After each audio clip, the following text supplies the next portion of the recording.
Aucun joueur ne peut faire peur à Virgil van Dijk, sauf cet homme. Ronaldo n'a même pas réussi à dribbler Van Dijk lors de la finale de la Ligue des Champions. Sa solidité défensive et son sang-froid impressionnent même les meilleurs attaquants du monde.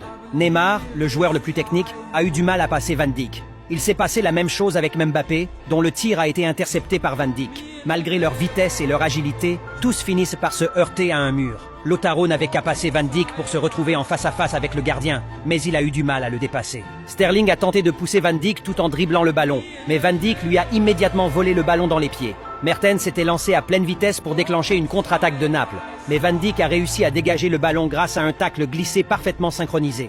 Chaque intervention de Van Dijk semble être calculée avec une précision chirurgicale. Cependant, Van Dijk n'a pas réussi à arrêter ce joueur. Après avoir eu du mal à stopper Messi, Van Dijk a demandé l'aide de ses coéquipiers. Face à un génie comme Messi, même le meilleur défenseur a besoin d'un collectif soudé. Alors, cela veut-il dire que Messi est le meilleur joueur au monde ?